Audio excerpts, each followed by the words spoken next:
Hello, everyone. Good afternoon, or good morning, or good evening. I'm Robbie Diamond, founder and CEO of SAFE and the Electrification Coalition. We're excited to have you here for this webinar called Meeting the Moment, Understanding the Energy and Transportation Transition. I mean, clearly we've had such a revolutionary change with the IIJA bill, the IRA bill that the president's signing right now, and the CHIPS Act. We wanted to get on this webinar right away to talk about some of the provisions that we at SAFE and the Electrification Coalition have been working on over the last decade, and other provisions that we think are very important. I will bring some remarks in a few moments, but let me turn right away to Admiral Dennis Blair, who is the chairman of SAFE, former director of national intelligence, and former commander of the Pacific Command. Admiral Blair and I met just at the beginning of SAFE in 2005 when he joined our Energy Security Leadership Council and has been one of the authors of many of these reports over the last few decades that have now had some provision passed into the law over the last 3 to 4 months, which is kind of crazy. So Admiral Blair, take it away. Well, thanks very much, Robbie, and good afternoon, everyone.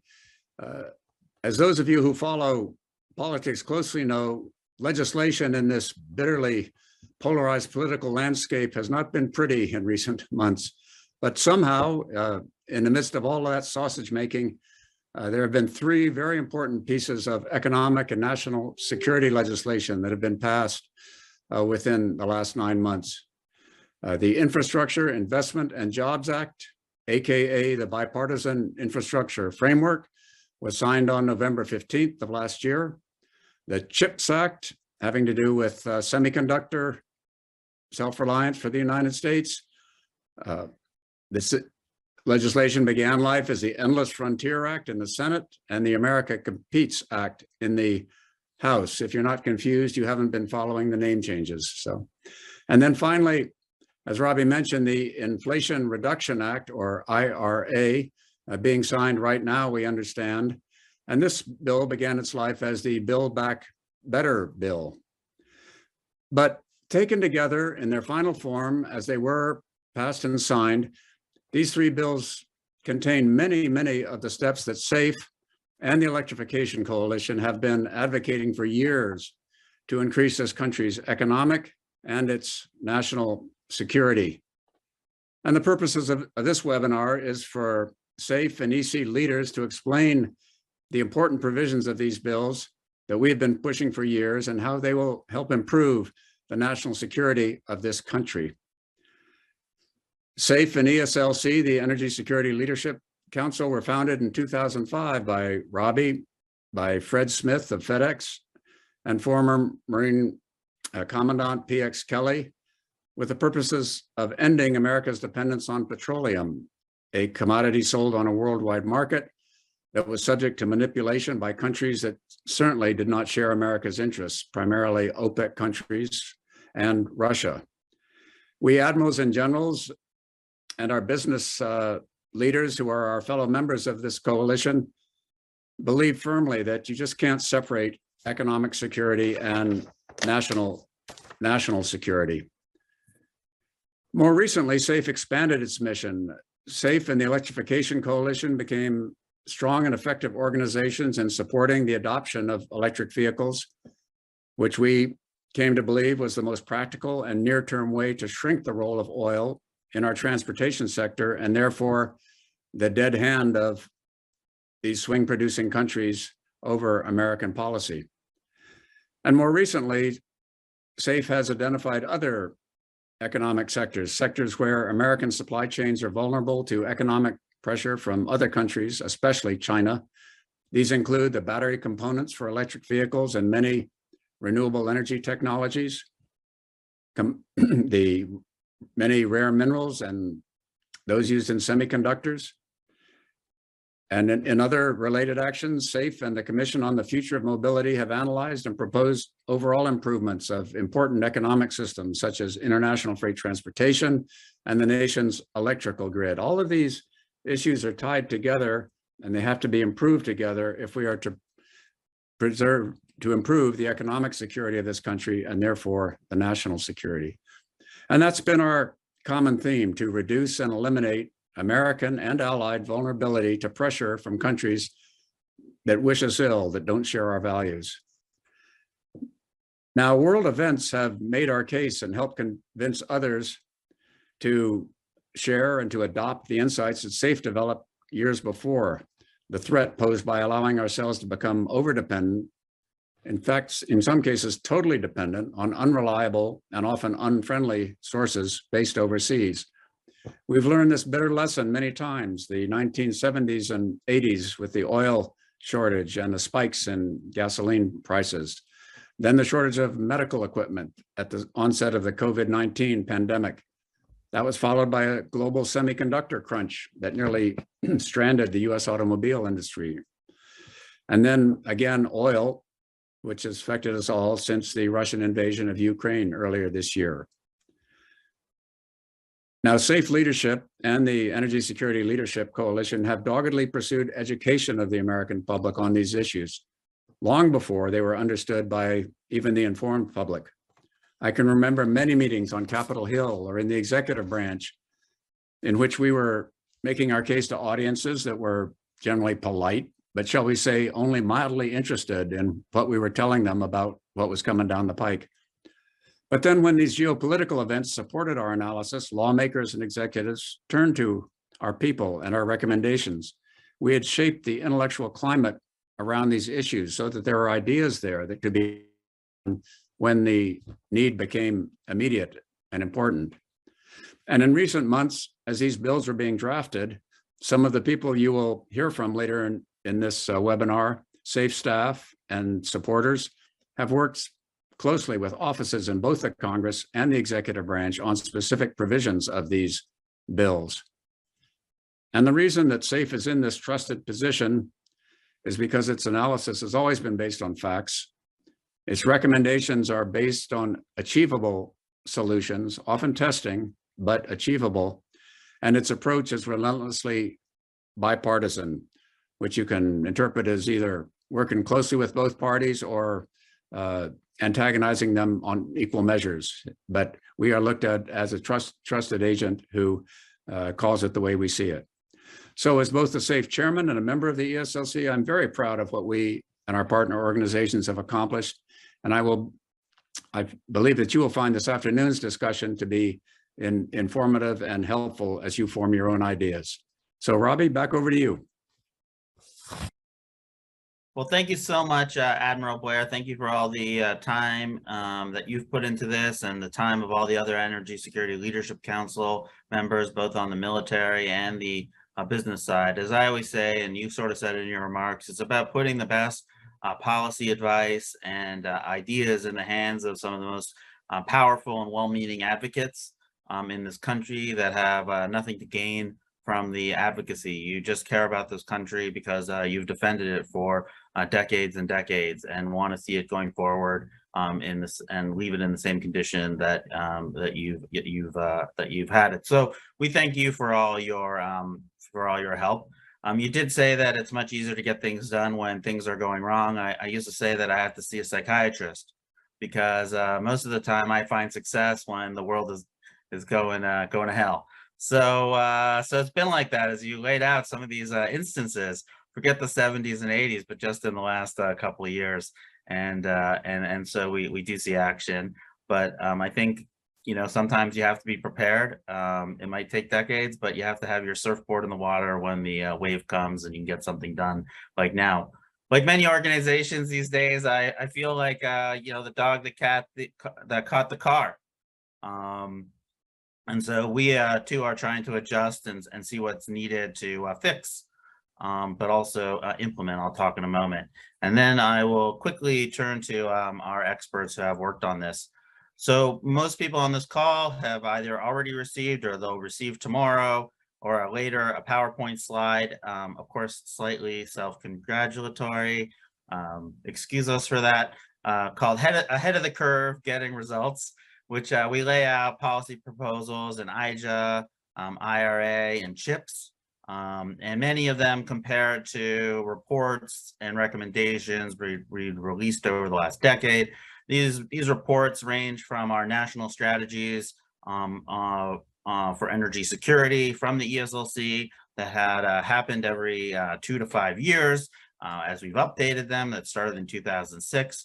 Mostly these ones in 2013 and 16, our electrification roadmap, our fleet electrification roadmap, our Get America Moving Again report, and our Commanding Heights of Global Transportation, where we did lay out the reason why we needed to make sure that we were ahead of the curve on battery or electric vehicle and other types of vehicle technology, such as connectivity and autonomy.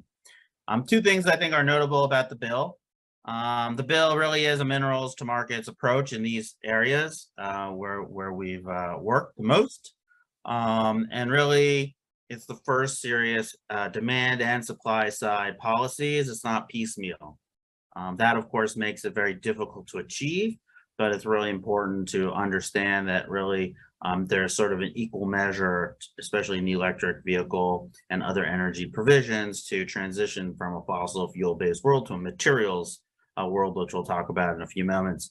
And secondly, although this is a minor less prominent provisions, it does still contain some oil and gas policies that are important.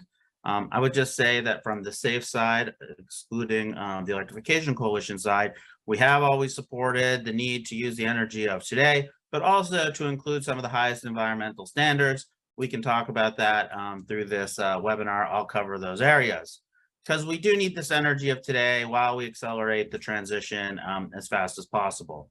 And so I think, we need to build on what's there. It's clearly not it's a very minor component, but it does do some important things. I would like to thank the SAFE and the electrification staff, I guess over the decades, some who still work here and maybe some who have gone on to brighter pastures for all the hard work that they put into this. You'll get to hear, and I'll introduce each one on this call, but what stands behind them is a team of over 50 people now here at the organizations. I think after the bill is signed, which has either happened just now or tomorrow, we'll be in a new phase. For me, the phase is a phase of tweaking, a phase of defending, and a phase, most importantly, of implementing. We need to fix or tweak some of the provisions to make them more workable. So nothing is perfect here. We need to defend them so that there's a policy certainty for the next decade. One of the worst things we can do, and what we've been doing lately, is that we have one party win and they do what they want, and then the other party wins and they try to reverse what the other party. And businesses, and especially in such a long transition, this will take time and decades. We need these policies to exist. And then finally, we need to implement. And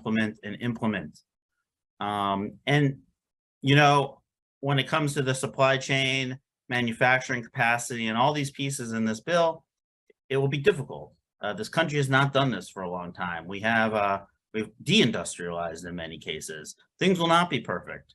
Transmission lines will have to be built across the country. It will impact some people. Mines will have to be reopened, or old mines will have to be opened. We'll have to produce processing capacity to build these things. And I think we just have to make sure that we implement these successfully, but also educate on why we need to do this, and so we can reindustrialize and make sure we are doing these things here in the United States. So and amongst our allies, which we'll talk about. So let me move to our first section here, which is on electric vehicles, and introduce the Executive Director of the Electrification Coalition, Ben Prohaska, who has been with us the longest on this group. Ben was working for us as a consultant at some point, and then in 2009 came on board, and he's built a thriving organization of the Electrification Coalition. So congratulations for that, Ben, and congratulations for everything that's gone on. Let me ask you the first question. The Electrification Coalition wrote the Electrification Roadmap in 2008 to highlight some of the policies and actions needed. Fast forward to today. Do we now have what we really need? to move this needle? We'd love to your perspective broadly, and then we can dig a little deeper.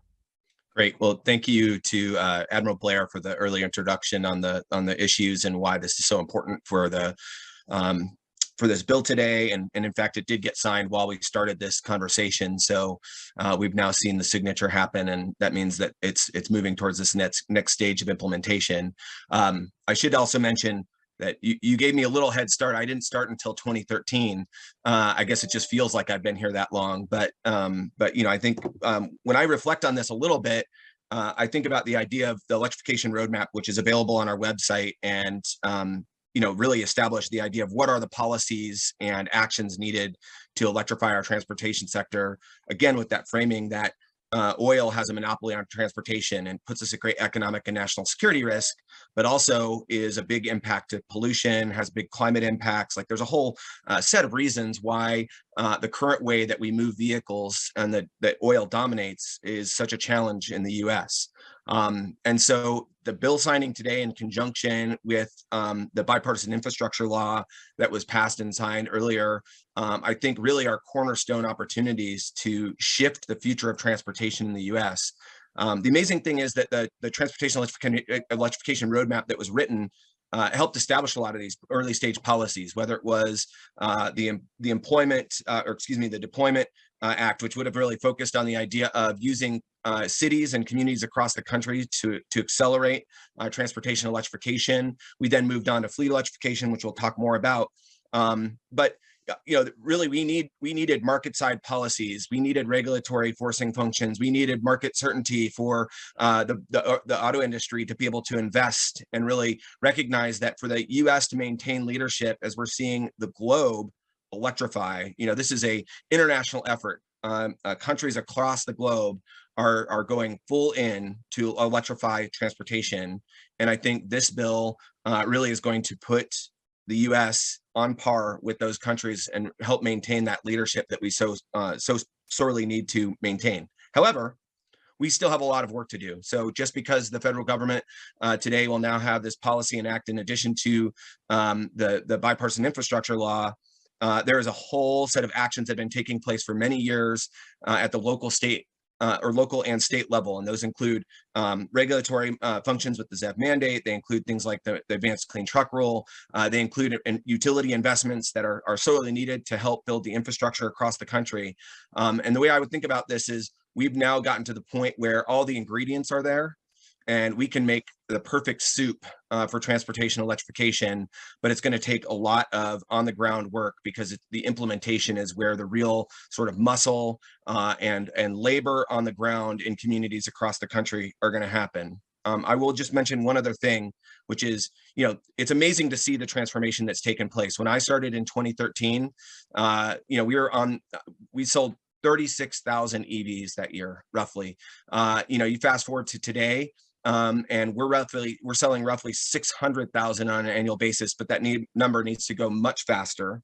Not only that, it was just a few small handful of vehicles that were available in the market, and they frankly didn't have a lot of range. And so I think the early stage policies and actions that we've been developing over the time, and things like the Bipartisan Infrastructure Law and the Inflation Reduction Act ultimately have helped reduce the cost of batteries, are helping to establish the supply chains that we need.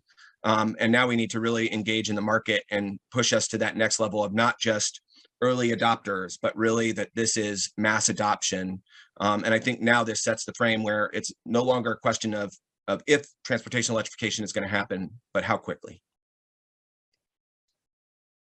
Well, Ben, you talk about a soup, make mine a matzo ball, okay? So here I wanted to ask you about medium and heavy duty vehicles. We talked about this in 2011. We wrote our fleet electrification roadmap and the importance of medium and heavy duty vehicles. So I just ask you, what provisions are in this bill that really promote that? And then why are those sectors important? I'm going to actually answer the second question first, which is ultimately, you know, that freight right now has an outsized impact on just some of the early things that we've mentioned. So whether it's pollution, it's oil dependency, you know, or it's climate impacts. And so even though, you know, in total, it's a small number of vehicles overall, those vehicles, because they're so big and they have so many miles that they operate under on a daily basis, they just have a huge impact. And so we actually launched a freight program a couple years ago. And if anybody's interested, we have a policy paper that's called Electrifying Freight: Pathways to Accelerating the Transition. And it helps establish some of those real policies that are needed at the local, state, and federal level that are going to help move the needle faster on freight electrification, or in this case, medium duty and heavy duty electrification. Within this bill that was signed today, there are a couple really important steps. One is that it helped establish the commercial EV tax credit. And so what this will do is it'll actually create an opportunity to reduce the incremental cost differences that medium duty and heavy duty vehicles currently have. When you do that, especially in these early stages, batteries might be one of the biggest costs, and it takes a lot of batteries when you're dealing with a medium duty or heavy duty vehicle. That can really help reduce that capital cost that companies are going to face, where when they have to decide on an annual basis, what should we choose? Should we choose a traditional diesel or gas vehicle, or should we choose electric? And if those capital costs, that upfront costs, are too high, that can really be a barrier to adoption. And so this establishes a way that we can actually start to reduce that upfront incremental cost, and it'll do it out through December 31st, 2032. And so it's a really important first step around reducing the costs, those upfront costs, because we know over time, medium duty and heavy duty vehicles are going to demonstrate the benefits of transportation electrification. They're going to have lower total cost of ownership, so lower operating costs on an annual basis, but companies still have to find that upfront capital. And so that tax credit upfront becomes really important. The other part is it actually will help reduce some of the costs of the infrastructure. And that becomes a really important place where building out the infrastructure is not only important for consumer vehicles, and we talk a lot about that, but it's also critical when you're thinking about adding megawatts of power at a facility to support freight electrification or medium duty and heavy duty electrification. And so there are provisions in this bill that will actually help reduce the costs of that infrastructure development. There's also important pieces around the manufacturing tax credit, and those will be really important to helping provide additional support for producing EVs and in this case, medium duty and heavy duty vehicles in the US. And then a lot of other provisions around the ways that it'll support some of the key components, the battery manufacturing, some of these other pieces that are going to be critical to no longer having medium duty, heavy duty vehicles, being a niche opportunity, but really they will be hand in hand with what we're seeing in the consumer market, and that same kind of climb with the transition. Thanks, Ben. We are also early proponents of electrifying the postal service school buses. I remember in 2011, at the start of the procurement for the postal, the USPS vehicles, we'd go and we'd argue for EVs. It was a lonely mission at the time. Or at least we'd argue to go buy off the shelf because vehicle technology was changing so quickly, and that they were going to be the only fleets, because they keep theirs for 35, 40 years, that wouldn't be electric and autonomous. And we even worked with Mark Meadows at the time when he was chairman of the committee overseeing the USPS to argue for this approach of buying off the shelf. So I just, last question to you, Ben, before we turn to Catherine. Why are these fleets important? And what is unique about them? And then what provisions in IIJA and IRA exist for these fleets? Sure. I think as a starting point on the USPS, we produced or helped launch a report with Atlas Policy that basically established the rationale for why the federal fleet was such an important opportunity for transition. And earlier in the year, the USPS made an initial commitment of 10%, which was woefully inadequate for the transition of their fleet. They then increased it to 40%. But if you look at the case study that we did on the federal fleet, called Electrifying the Federal Fleet: Opportunities for Cost Savings and Emissions Reductions, it showed that there are huge savings and huge opportunities with the USPS and other parts of the federal fleet. And the idea that just by using the USPS, by 2025, it'll be cheaper to use an EV in place of a conventional vehicle for more than 99% of the USPS fleet of light duty vehicles. And if they electrify all those vehicles in 2025, it would save $2.9 billion over the life of those vehicles. And by 2030, that figure increases to nearly 100% of the vehicles and would garner $4.6 billion in savings. So it just gives you an idea of why that's such an important opportunity. I also think, the USPS is one of the most recognized vehicles in the US, right? They're delivering mail every single day across the country. And I think it's an important way to demonstrate the efficacy and the value of transportation electrification. And there's no doubt our mail should be being delivered every day by, powered by electrons. A pretty amazing way to think about the transition that can happen.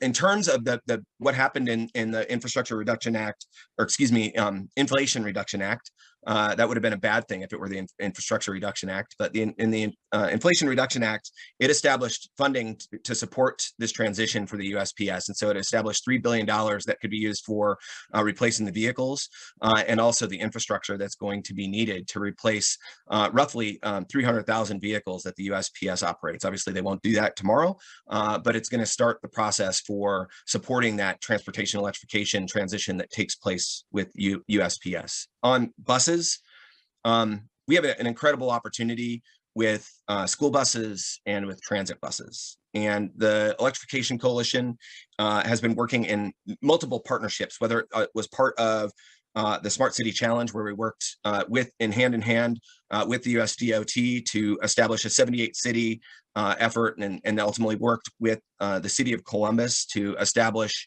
a groundbreaking effort, or through the low-no and zero and low-no program. So that basically is a program through the US Department of Transportation that helps establish funding to support the transition of buses.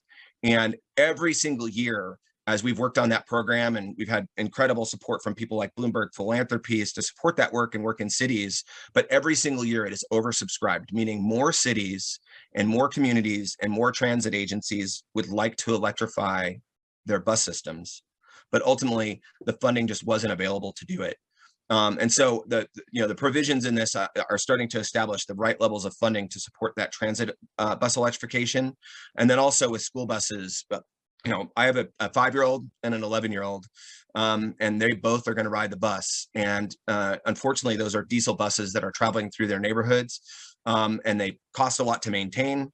They're expensive from a fuel perspective, and they also obviously can potentially lead to a lot of health issues. And so the funding mechanisms that exist within this bill, and frankly, with the Bipartisan Infrastructure Law, also creating earlier funding programs through the Diesel Emissions Reduction Act and several other provisions, are really starting to show how all of these things are weaving together to create the fabric needed to electrify not just light duty vehicles in the US, but electrify the entire US transportation sector. So it's cars, it's buses, it's trucks, it's transit buses, and so many more. And it's exciting to think about the idea that maybe we're moving beyond a Sisyphus moment where we're pushing the boulder up the hill and it keeps getting bigger. But now with the combination of the policies and the hard work of our teams and communities across the country, we might actually finally have the sort of investments needed to get this boulder over the hill and electrify the future of transportation in the US. So I'm really excited about these steps and excited for the next parts of this webinar and putting this to work. Thanks so much, Ben. I would say, just to remind people, as you said, but about these vehicles. First of all, the school bus fleet is the largest in the country. And what you have are bigger batteries, and big batteries require more supply chain. And if we're going to build a supply chain, it's great to have fleets that require big batteries that really add the economic value to build these supply chains here and amongst our allies. So it is a good place to go also for those reasons. Well, let's move to Catherine Stankin, who is VP of Policy at the Electrification Coalition. It used to be that video killed the radio star, But now many people are saying the Senate killed the EV tax credit. So lots of doomsdaying about it. And so I'd love your opinion. We'll also get into this in the sourcing provisions with Abby Wolf, who's director of the Critical Mineral Strategy Center. So I guess, Catherine, are we going to have a new song, Senate kills the EV tax credit? Well, I hope not, Robbie. And I think there's a couple takeaways to this question. First of all, this is in the bill. We have a long-term extension of the Section 30D tax credit out to December 31st, 2032. And let's keep in mind that before this Inflation Reduction Act, we were essentially already dead with the EV tax credit. There was a cap of 200,000 vehicles per manufacturer, which some automakers had already met. So another round of automakers were close to meeting. And so to have this long-term extension that out for 10 years, we were talking about market certainty there, consumer certainty, this is huge. Unfortunately, with this policy, I like to think that with the rose comes the thorn. I think we had wanted to see certain tweaks to this provision for sure. But if we ultimately think about the larger picture here in terms of this tax credit and with some of the other provisions in the Inflation Reduction Act and the Bipartisan Infrastructure Law, we'll start to see a bigger picture. I mean, I don't think we're going to see a sequel to Who Killed the Electric Car Part 3 by any means. There's a lot of other market drivers out there beyond even just this tax credit on the light duty side. But in terms of the automakers being incentivized to meet this requirement, there are a couple things to point out here. And first of all, there's $6 billion in grants for battery and minerals, recycling, manufacturing, and processing. And Abby is going to talk about that. She's the expert in that. There's also, as Ben was mentioning, the 48C tax credit, manufacturing tax credit that was revived with additional funding. We've got $3 billion and other manufacturing programs, the ATVM program grants there. And then there's also this manufacturing production tax credit, which Abby's going to talk to again. But the thing to note there is that there's no sunset on the critical minerals processing aspect of that.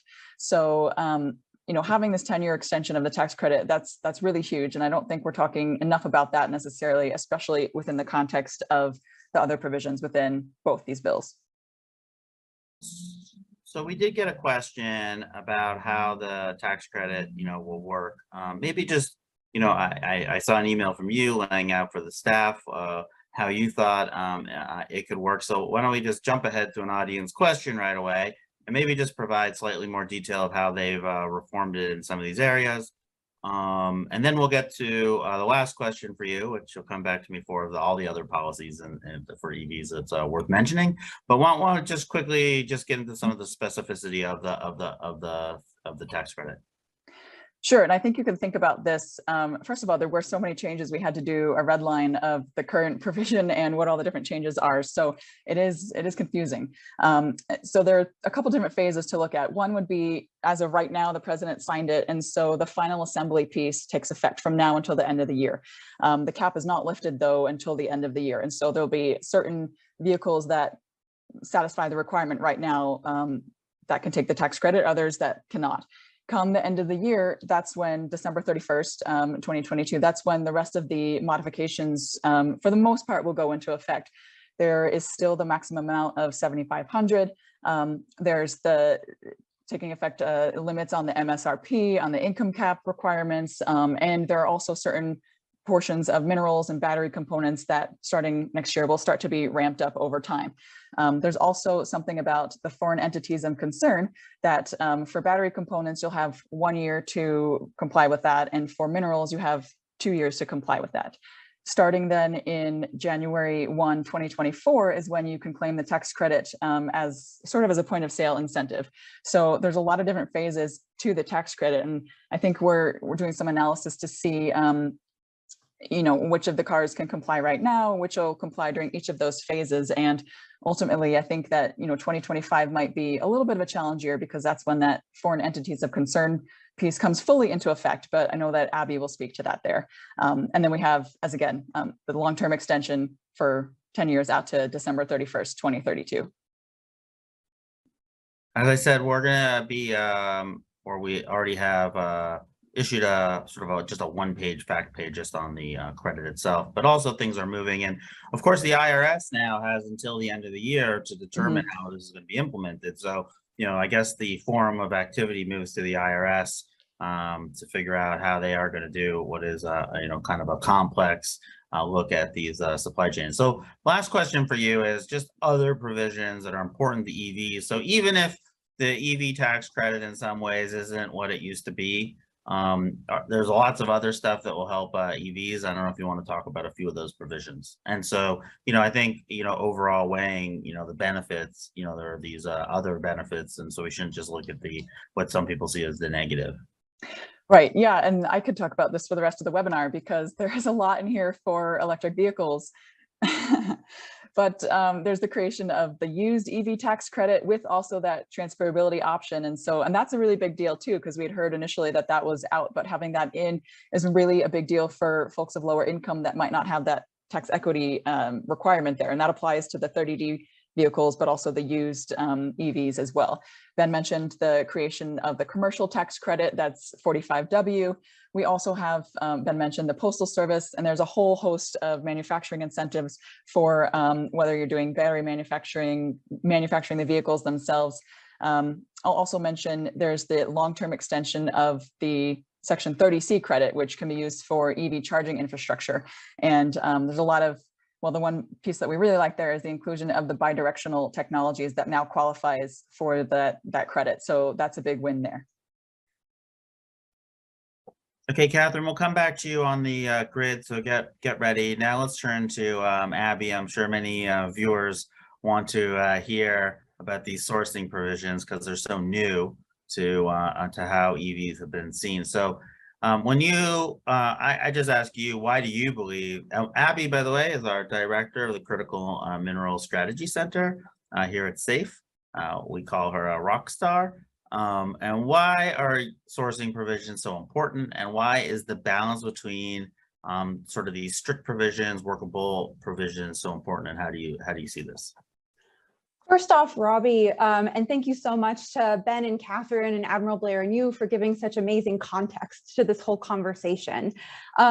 First and foremost, we want to make sure that our auto sector succeeds, which was why it was important that the EV tax credit existed, which is why it was important that there were sourcing provisions tied to it, because many believe that it would have been pretty much impossible to get the EV tax credit at all if there hadn't been something attached to it to make sure that we weren't becoming overly reliant on supply chains that would make it so that as we transitioned to a more electrified future, that we wouldn't be able to continue to make decisions in our country's best interest. So a sourcing provision and making sure that our auto sector couldn't be used as a political pawn in the future, should anything happen, because in the United States, unfortunately, our industries do not operate in a vacuum. Should anything happen between Washington and Beijing or any place else where we currently rely on these critical mineral supply chains, we'd be in a bit of a pickle if we weren't encouraging the direction that our auto sector is already fortunately going in to create these supply chains.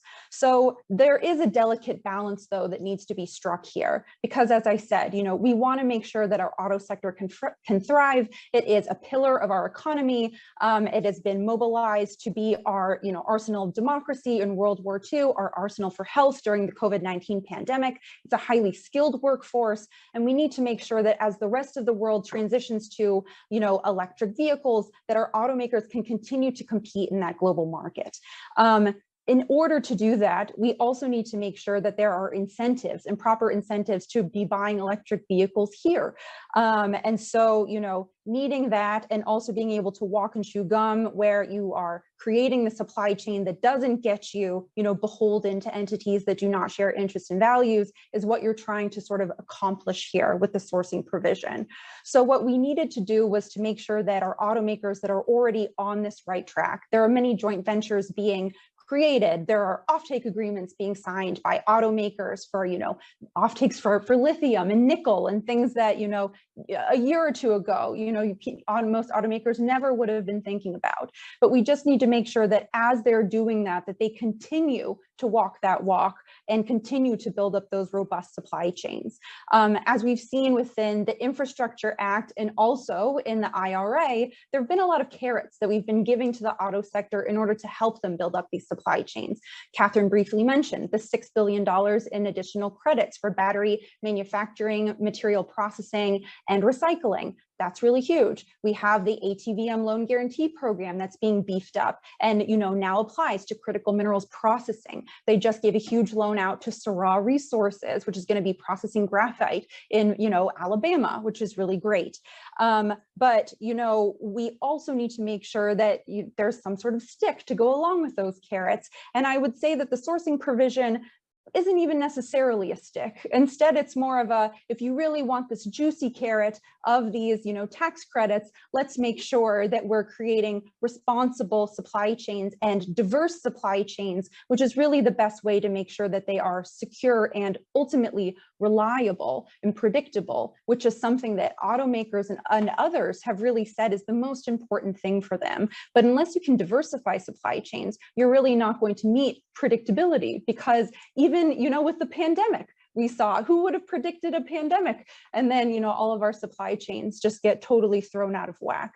So yes, ultimately, we want autos to succeed. So Abby, let me ask you this: how difficult will it be for them to succeed? And maybe get into a few of the pieces, like the distinction between the minerals and processing, and the distinction between the batteries and the assembly. Maybe provide just a little context for the viewers, and then how difficult do you think it will be for them to succeed, and why? Absolutely. So right now, I think the Congressional Budget Office has come out with some estimates that around, 11,000 vehicles may be able to meet this right off the bat, which I think just goes to show just how tough of a situation we are in, to make sure that, our automakers and our industry can't be leveraged, in a political situation. And it shows how far we need to go to make sure we can create these diverse and secure supply chains. Fortunately for us, a lot of this has to do more with policy than it has to do with nature.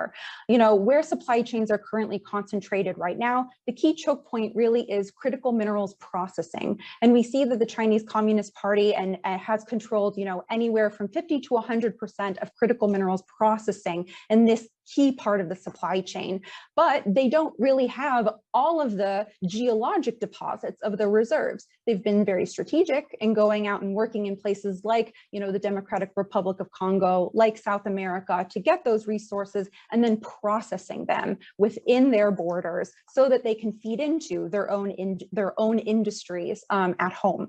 So, we need to make sure that we are also, creating policies that help to make sure that we are building up those parts of the supply chain here. And I would note that while it may be difficult off the bat for automakers to comply with some of these provisions, that there's a lot of flexibility built into the provision as written. As you might note, it's split into two pieces, the minerals part and the battery part. And then we have the exclusionary piece talking about foreign entities of concern, which Catherine mentioned. For batteries, come into full force at the end of 2023, and for minerals come into full force at the end of 2024. So I would note that, to get the full tax credit, you don't have to hit both the mineral, you have to hit both the mineral and the battery piece, but you can get half of the credit by hitting one or the other. I would also note the flexibility built in with the OR language. And I don't mean OR, O-R-E for geologists, I mean or OR. And for the minerals piece, that is, the minerals can be extracted or processed within the United States or foreign trade or country with which we have a free trade agreement. And for the batteries, they are manufactured or assembled within North America. And, it goes by value. So there's some flexibility built in there. While in the United States, we might not be mining a lot of the material, we have a lot of partners that are. We have Chile and Australia, most notably, that have, huge reserves of lithium and are getting into, the processing of that material as well. Chile is actually right behind China when it comes to the processing of lithium. They process about 30% of the world's lithium. So we're really not starting from zero here. And while it might be tough to, meet these things immediately, there will be some flexibility built in. So Abby, I guess if you had to wave a magic wand and maybe make some tweaks, as I said, it will be tweaks, it will be defense, and it will be implementation, what would those tweaks be? Because I know that you don't want to get rid of these, but you do feel that we should make them a little bit more workable.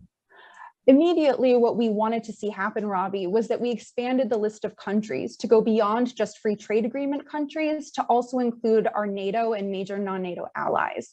That's because while electric vehicles are sort of the driving downstream market indicator for creating a secure critical mineral supply chain, they are not the only thing that we partner with our allies on in securing supply chains. One of the key things that is sort of really left out of the sourcing provisions is, rare earth elements. They are too used in EV batteries, but we use them for defense as well. And we worked very closely with the European Union, Japan, to shore up those supply chains for critical minerals and rare earths sort of writ large. So making sure that we can not alienate those countries that are key partners of ours is going to be really vital, I think, making sure that we can continue to work together, because we can't do this all alone in the United States, and we need to be expanding the tent to make sure that we can be creating the global race to the top and getting as secure and as diverse of a supply to then get as secure of a supply as possible. Beyond that, how about the runway and maybe entities of concern? And then I have one last question for you before we move on. Absolutely. So, I mean, in a perfect world, we would have seen that this ramp be a little bit easier, a little bit softer. I think in our original proposal, we had wanted, 5 years of getting the tax credit to allow people to build up their supply chains and continue on with their good behavior before, they reached, some sort of cliff that they had to then meet. So, a softening of those years, back a couple years would have been great.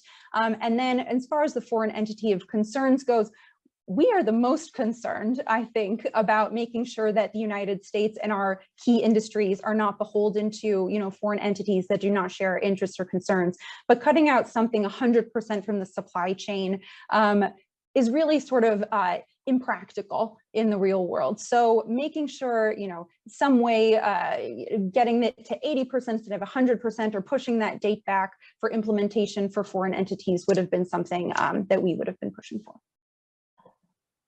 Well, there's always next year. That's the beauty of Washington. You're always needed. We can never fold up our tent. So I have two questions from the audience that I'm going to ask you together, let you answer, and then we'll move on. One is the entity of concern provision the same as or in addition to the critical minerals provision? And along the same lines, clarify the 3 battery requirements: mineral sourcing, battery assembly location, and entities of concern. So if you could take a moment and answer those 2 questions, it'd be great. So I don't know if I'm totally clear on how they're separating out the foreign entity of concern piece and the mineral piece, but maybe they might be addressing like the production tax credits that are in there for minerals processing. And that is the foreign entity of concern bit, and all of the provisions within 30D do not apply to, the 10% credit for producing critical minerals, both mining and processing. So those provisions do not apply, no. And then, sorry, and the No, second. so back to that though, like, why are there 2? Like, is there a difference between the critical minerals provisions and these entities of concern? Maybe it's the free trade agreement, like what countries it comes from versus not. Not everyone is an entity of concern, which could apply to things. Like, how do those 2 things interact with one another? And then maybe quickly go through, there's mining and processing, there's battery assembly, and then there's this entity of concern. So just maybe provide some context.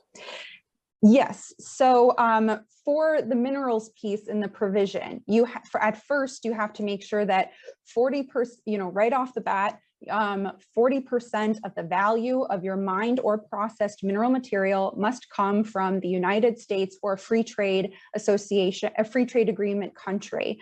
At the end of 2024, that is when the foreign entity of concern provision kicks in, and that means that none of your mined or processed mineral material could come from a foreign entity of concern. So that is the connection there between the minerals and the foreign entity of concern provision. So they are separate in a way, but also related in a way, which I understand is a bit confusing, but yes, they are related. And then, Robbie, sorry, what was the second part? I think we got it. But basically, de facto, if after 2024, any of your materials come from an entity of concern, you struck out. You can't do anything like that. That's the issue.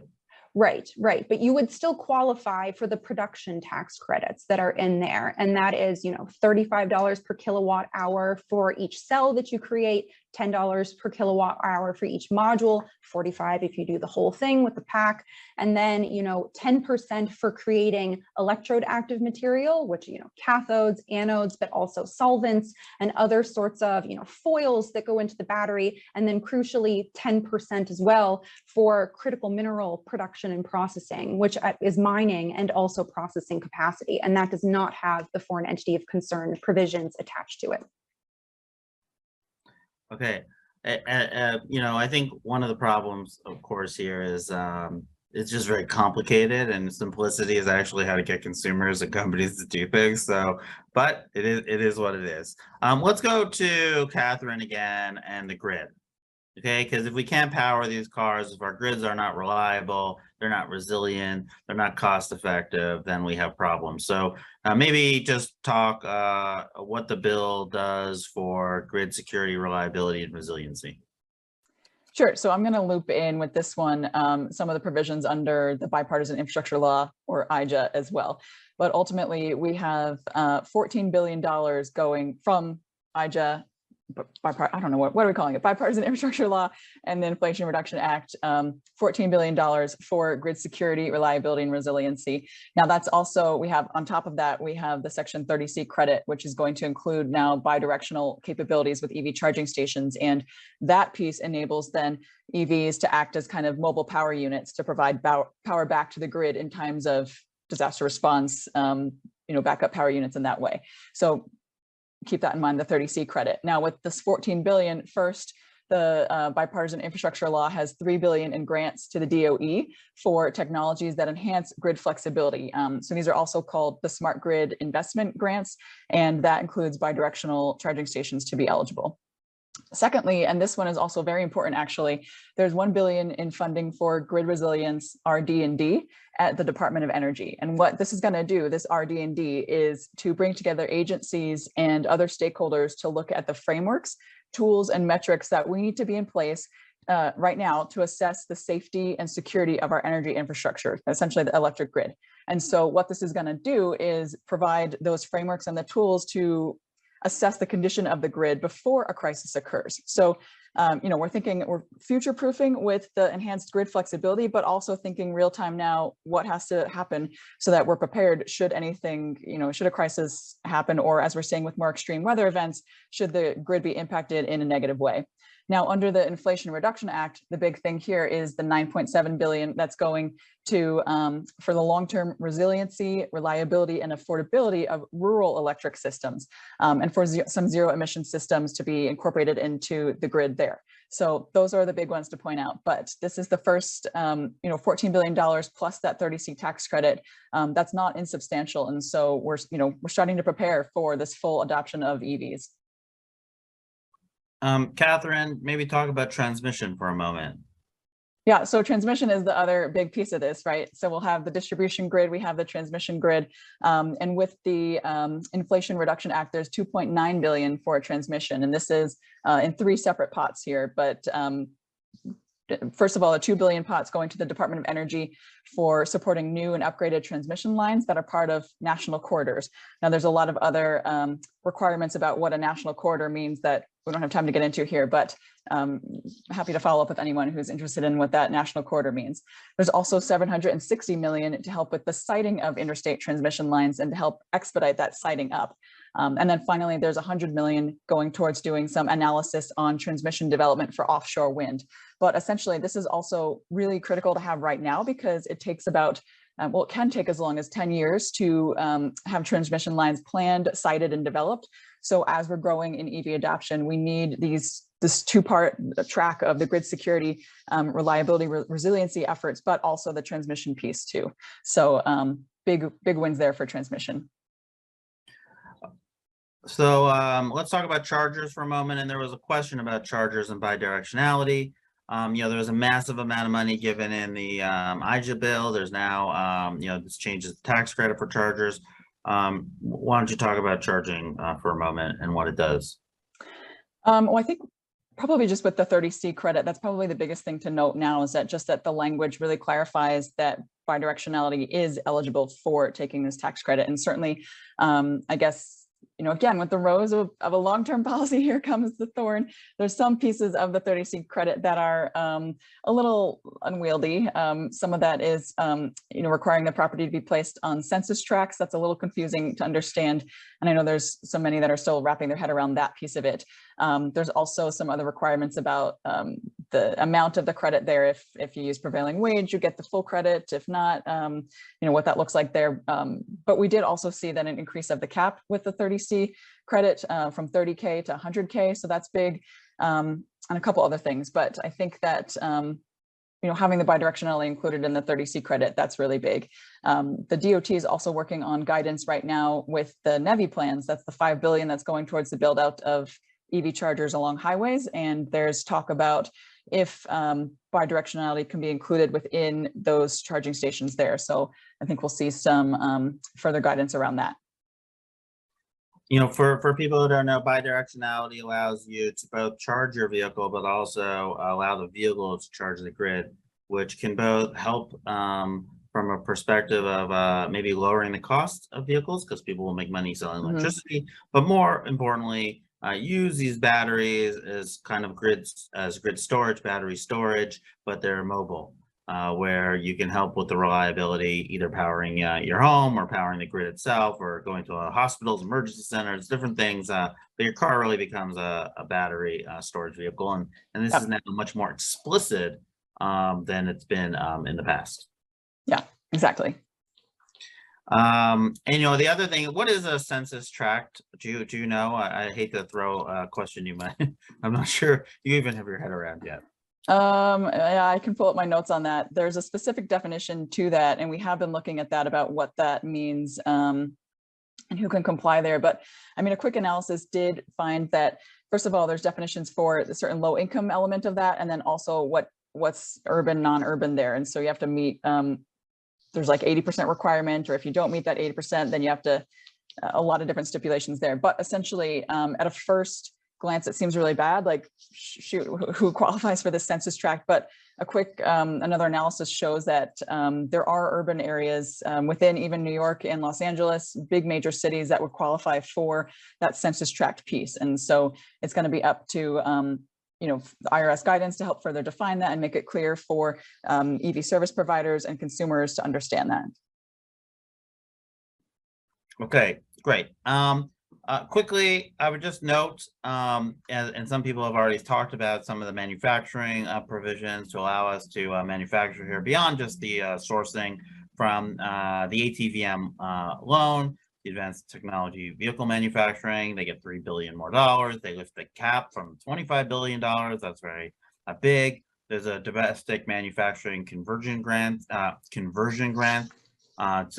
billion for grants for domestic production of hybrid, plug-in electric drive and hydrogen fuel vehicles. And there's an extension of the Advanced Energy Project Credit, which is 48C. Both they extended and also add more types of things you can use it for. And I think that's really important. Of course, we can provide more information, but we don't want to spend too much time on those. Let's go to talk about materials for a moment. And with that, I want to actually go to Abby for a moment. Abby, I'm going to ask you an audience question before I go to the materials question. The audience question was, I'm sorry, I'm looking down. I'm trying to get it. Will tax credits apply to ores and intermediaries sourced in US and FTA countries? The law's focus seems to be on final refining. And then the other one is, do you expect temporary waivers? Because this will be so hard to reach. And we talked about making a lower ramp, or, I mean, I don't know, you don't have an answer to that question, but do you have any thoughts on that? We were asked. To the first part of the question, it's focused on both extraction and refining. So yes, the it will apply to materials that are extracted. In terms of waivers, I would say that, again, to us, the spirit of the sourcing provision is to help make sure that, you know, automakers are, you know, not just talking the talk, but walking the walk when it comes to creating diverse supply chains, you know, almost a little bit for their own good. And so, you know, we want to make sure that they can succeed for our economy. And there are, you know, some automakers that are, you know, much bigger and, you know, are able to comply with these things a little bit faster than some of the startup ones that, you know, it might be a little bit more difficult for them. They might not have the capital to like invest in these big offtake agreements that, you know, some of the larger players might be able to capture immediately. So, you know, I could see, you know, some potential for there being some waivers to help some of these smaller players that are, you know, US based. We want to make sure that these startups can succeed. I could see something like that making sense. Some of these larger players that maybe don't have as much of an excuse because they have, you know, the resources to go out and build up their supply chains, maybe not as much.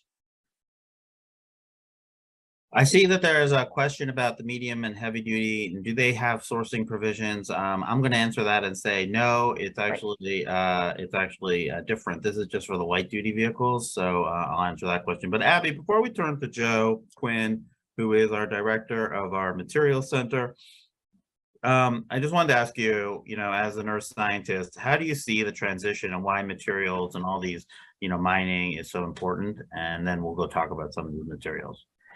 Absolutely, Robbie. So as has been sort of detailed throughout all of our talking points, I think we are transitioning from this fossil fuel-based economy to a minerals-based economy. And it's not just going to be the minerals that are used to create our electric vehicle batteries, which I said are sort of the leading indicator here right now, but really all of our industries. And, you know, from our buildings to our water glasses, you know, people talk about your phones and your computers a lot, but really anything that if you just take a look around you, anything that wasn't grown was mined. And so, you know, we're really going to need this big focus on not just minerals, but these strategic materials, which is why we're so lucky to have Joe with us on our team. So let's put Joe on the screen. So let's go to the dual screen. I just want to say one thing, you know, we've lived in a fossil fuel world. We've got, you know, these laws for gas and coal and oil, but really we have not paid attention. And this is a good segue to not only the part that Joe's going to talk about, but also the part that Peter Flory will talk about chips. In the end of the day, this materials world that Abby described is just totally different. And the United States has a 150-year-old mining law, and forget all these other processing things that we say. We don't, as we've talked about, we don't process these things. We don't get mine these materials. So we are transforming the economy. And we need to jump in, and this begins to do that for chips, for aluminum, as you'll soon hear, for other things, not just the batteries themselves. So we've covered a lot of ground with these EV incentives. You will need a lot of materials, as I just said, for aluminum as being one of them. So which provisions in the bill, Joe, cover material production? There are three ones I want to call attention to, but if I can set the landscape here to kind of reemphasizing the point on the connectivity of all this stuff. If you look at the growth of the EV sector, that's terrific for aluminum. They're going to need all that aluminum to make those cars. You talk about the electric grid and the transformers, that's all aluminum wiring.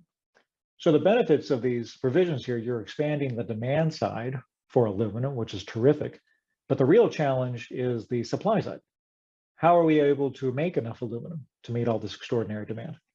And the two fundamental challenges are the energy required to make aluminum, and then the production process that is high carbon emitting to actually make the piece of aluminum. And so those are kind of the two fundamental challenges to stabilizing and decarbonizing the aluminum sector. To answer your question, Robbie, the three provisions that I think that are the most appealing here, one is the DPA.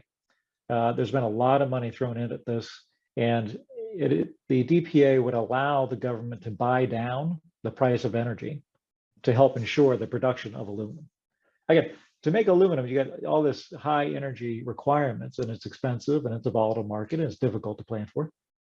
But if the government is able to use DPA to buy down to lower the cost to create a consistent and reliable source of energy becomes a lot easier to do. DPA is a loaded term. There's a lot that goes into it, but on that part of the provision, correct, I apologize, went right into it. But yes, that's what that means. A lot of challenges to deploying that, but the IRA puts a lot more money to be able to help this part of the equation. The other part is the Advanced Industrial Facilities Deployment Program, a new program for DOE that's going to incentivize utilizing new technologies to lower emissions. The aluminum production process is just a high emitting process. That's just the way it works. To make it, you got to take carbon out. That's just how you make aluminum. And so to be able to utilize new technology to reduce that emissions will go a long way to decarbonizing. Because we look at it from a triangle. You look at the US job sector, you look at the national security angle to this, and you look at the decarbonization. IRA kind of helps us get to all three, partly with DPA and the input energy, and now this was $5 billion for this type of technology.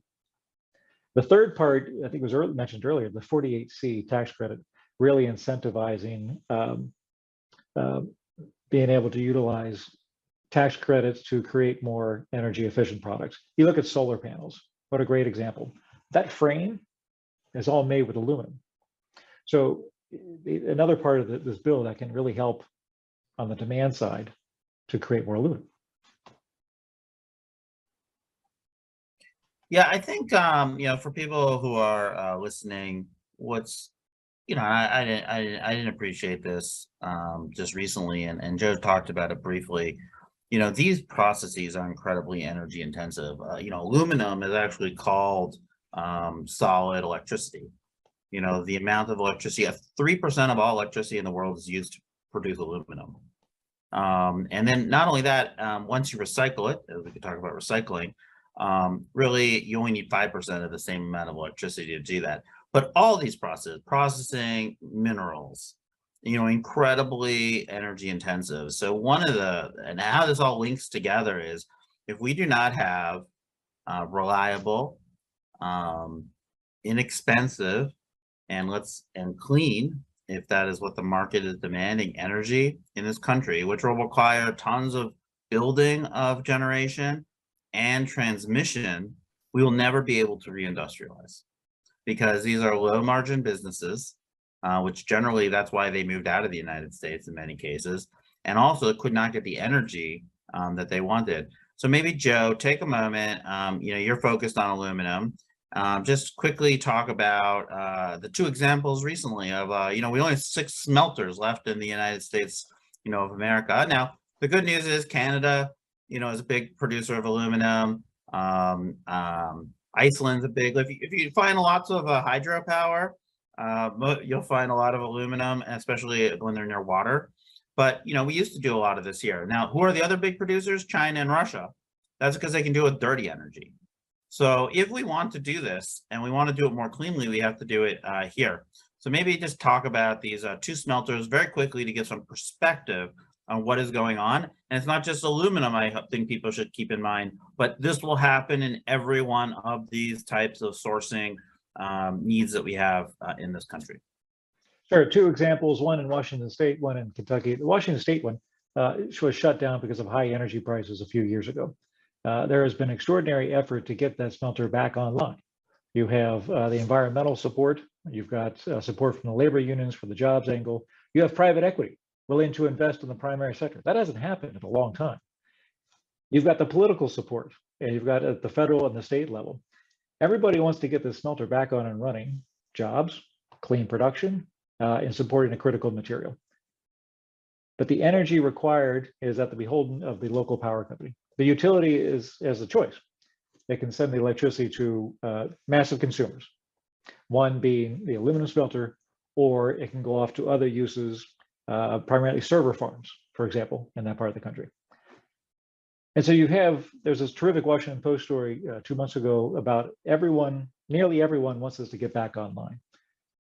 But if you can't get the energy figured out, it's just not going to happen. Conversely, if you look at the smelter in Kentucky, it makes a high purity aluminum, the type that's used in defense and aerospace applications, a very niche very key strategic product. It can't, they announced they're going to shut down because the energy, again, has skyrocketed. The cost to produce it is gone up significantly to the point where they can't operate anymore. So you've got on the one hand, trying to restart a smelter, can't get the energy right.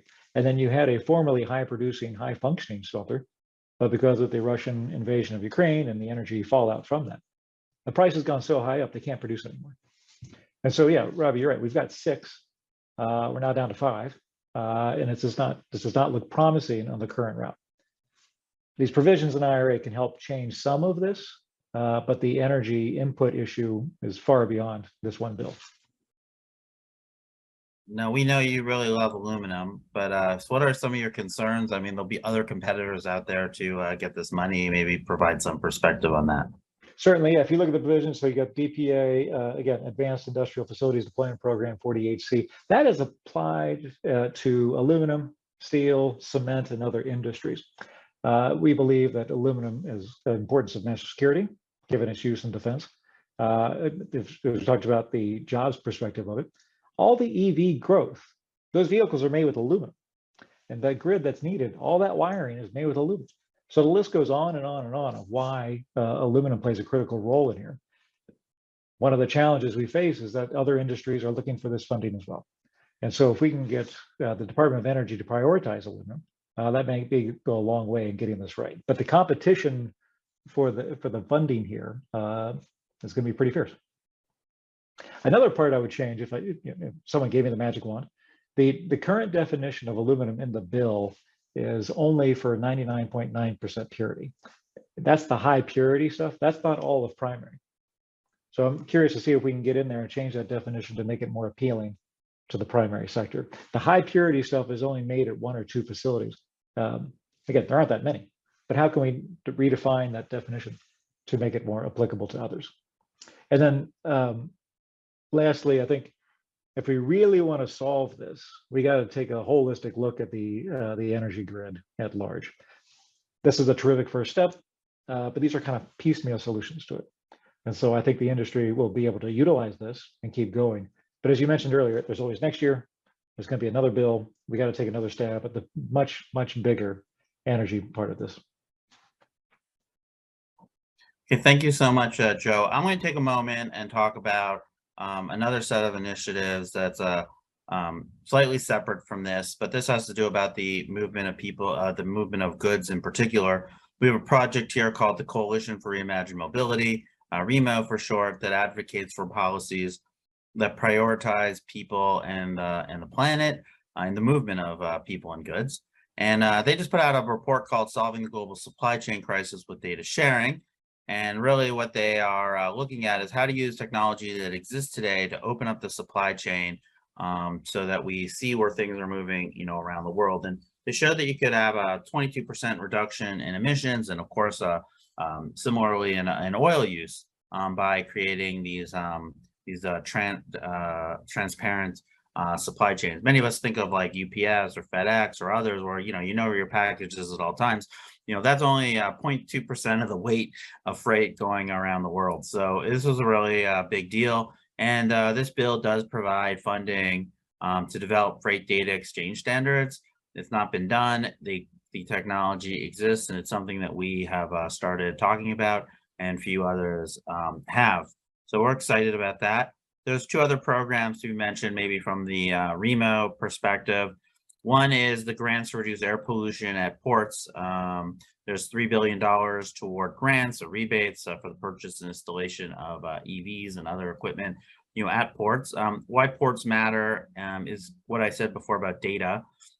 Really, the strategy that we've come up with in order to open this transparency is the port is it's the node that is needed, and if they require that data in order to use their ports, it really pushes this technology throughout the entire supply chain amongst the boats, the ships, and the truckers and the trains and everything else that is needed. Go get the report and read it. You'll understand. But this money for ports will make a big difference. Also, as I said, it's the movement of people, which requires lots of different ways to get people around. People should have the choice of the type of way they want to get around.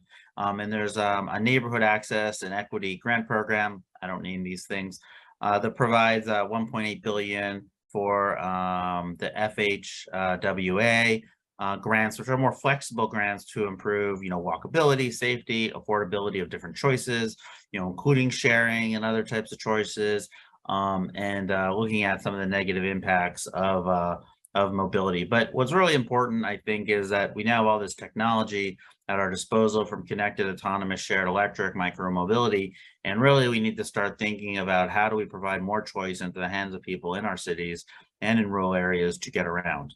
And hopefully some of this money will be used for that. So that was a nice, quick win in freight, and I think really important. Let me move finally to Peter Flory in semiconductors and the CHIPS Act. So Peter, you are a fellow, really you're the director of the American Semiconductor Center, a program we started about 6 months ago to a year ago. Excited that you're here doing this. So maybe tell us what's in the CHIPS Act and the CHIPS bill. Thank you, Robbie. Thank you also Admiral Blair and all the previous speakers for setting the context here, because I should point out that everything else we've talked about at this point is great, but it all needs chips to work. The CHIPS Act has gotten a lot of attention. It's gone, as the Admiral said, through multiple name changes, ended up as the CHIPS and Science Act, and it's designed to ensure America's continued global leadership in semiconductor technology, and in particular to get us back into the game of manufacturing here in America the most advanced chips, and that's something we cannot do today. Americans are often shocked to find that out, but it's true. The most advanced chips in the world are only made in a couple of companies, and those companies are in Taiwan and South Korea. Happily, these are great companies. They're great they're companies we work with, and they're companies in friends and allies.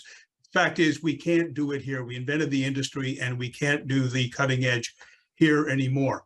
The basic numbers of the CHIPS Act, it's a lot of money, $280 billion in all. The core provisions from a semiconductor perspective, and the ones you have mostly read about, are the $39 billion in appropriations for manufacturing incentives. Originally, this was money that was focused on helping firms, US firms, but also firms from friends and allies that have the capacity, the demonstrated capacity to build what we need to build these things in the United States. The bill was amended. It now includes other important upstream facilities, i.e.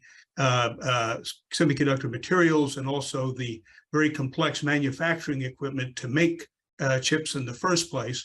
It also includes $2 billion for the legacy chips known for their use both in automobiles and also in many defense systems. And I think it's probably fair to say that while leading edge chips are critical for AI and for defense and for quantum and 5G and a lot of other things, we probably wouldn't have the CHIPS Act today if it weren't for pickup trucks and regular, not even electric cars, and the impact that the shortages had on the U.S. auto industry. The Act also includes $13 billion plus in research and development. Also, workforce development. The projection is that in order to do what we want to do under the CHIPS Act, we're going to need 90,000 more skilled workers just in the next 3 years. There's also $2 billion in what's called the Chips for American Defense Fund, $500 million for international cooperation on technology. An important other element is the 25% investment tax credit for semiconductor fabs, i.e. the foundries where the chips are built, and the manufacturing equipment. Last of all, and this is one of the most controversial issues in the bill contains so-called guardrails, the point of which in sort of plain English is to prevent CHIPS Act incentives for firms to build chips in the US don't indirectly end up advancing Chinese capabilities. So Peter, what most concerns you about implementation? I mean, as I sort of said, rubber meets the road. These all sound nice, but how do we make sure we're not wasting our money and giving it to the wrong places. What most concerns you? Well, absolutely. And you just summed it up pretty well. What I had here was we need to spend it wisely and on the right things based on a serious strategic assessment. There's been some criticism of the act as a pork project, and I don't happen to believe that's the case. And the fact of the matter is that, yeah, money is going to places, likely going to places where we already have capacity. Well, that's not shocking, but it is extremely important that it not become a pork or a political project. 39 billion sounds like a lot of money, but when an advanced fab costs $20 billion, and just the cutting edge manufacturing equipment can cost up to $200 million per machine. Now, not everybody needs a lot of these machines, but $200 million for a machine is a lot of money.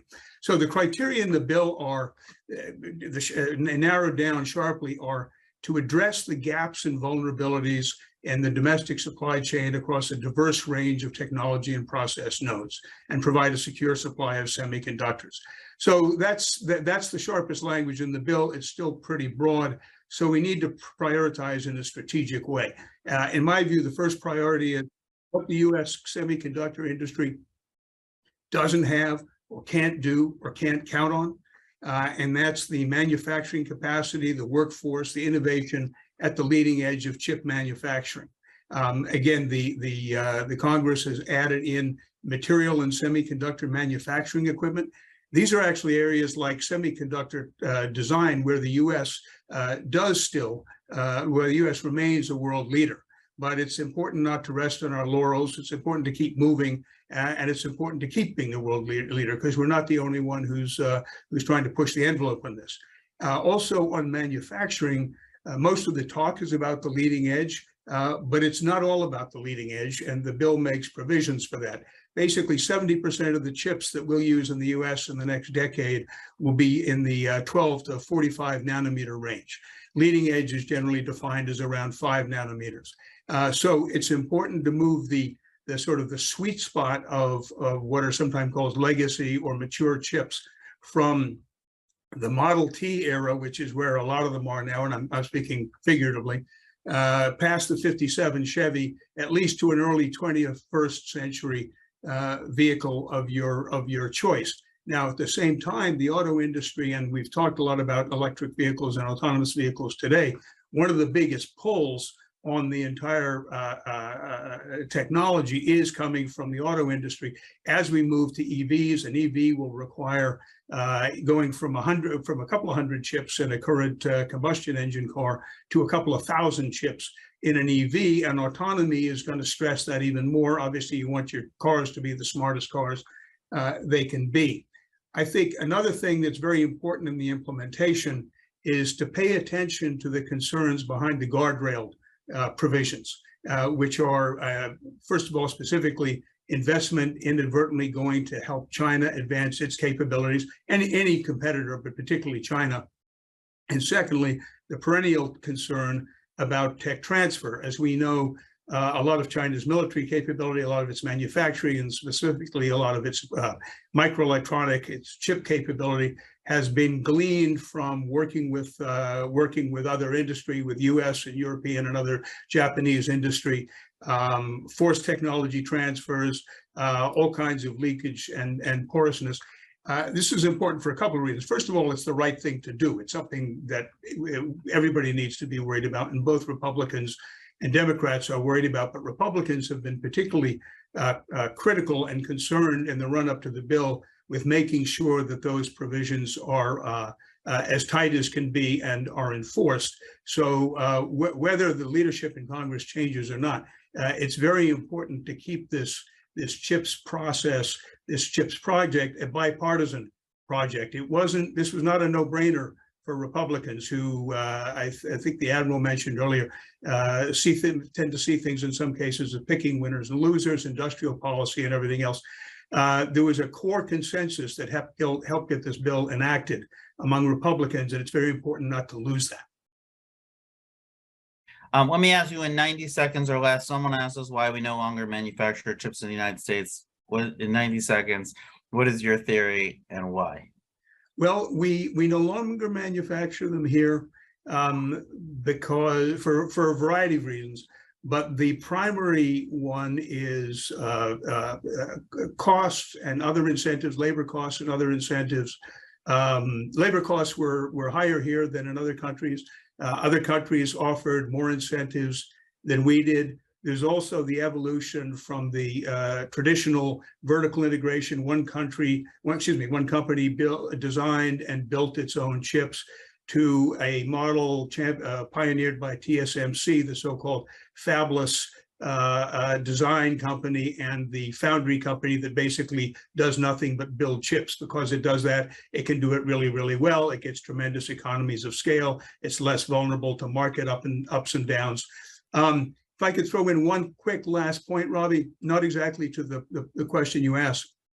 One of the main things we need to avoid is what I call the "if they come, can they build it" problem. We in the US build chip factories, build fabs much slower than any other country. This is for a variety of reasons. One of the main reasons is our regulatory framework.